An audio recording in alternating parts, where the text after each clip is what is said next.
Duha ka butang ang resulta aning pag-star ni Vice President Sara Duterte sa opisina sa iyahang igsuon nga si Congressman Pulong Duterte sa batasang pambansa.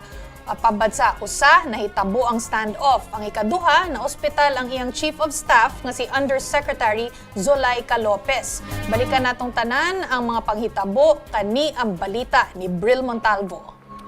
I'll be here until Monday. Mao kini ang klarong pamahayag ni Vice President Sara Duterte. Mahitungod sa iyang pagtinarkarong panahona sa batasang pambansa. Kinitungod para ubanan ang iyahang nakakulong nga Chief of Staff o Undersecretary na si Attorney Zulaika Lopez. Sa opisina sa igsuon nga si Davao City Representative Paulo Duterte nag-slip over si VP. Ug digto sab kini temporaryong magtrabaho. Kasi dito na lang ako maglalaba. And then dito ko na lang din i-dry yung clothes ko. Medyo madami naman akong t-shirt na nadala. So pwede pa siya.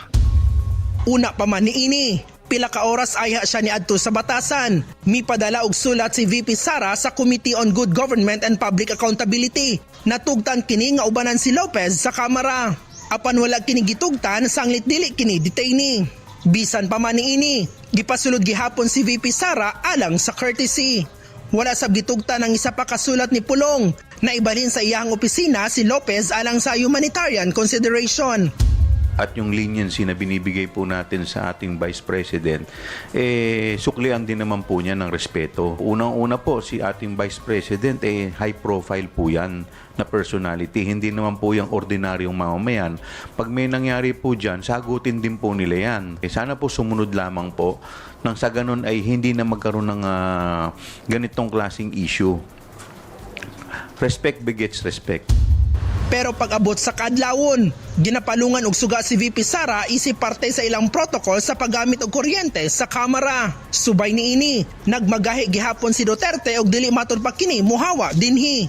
You don't need to worry about my security. At sabi ko sa kanya na sabi niya, hindi, kasi baka may mangyari sa iyo dito sa loob. No, I will not leave. Sabi niya, I need to do my job. You need to leave.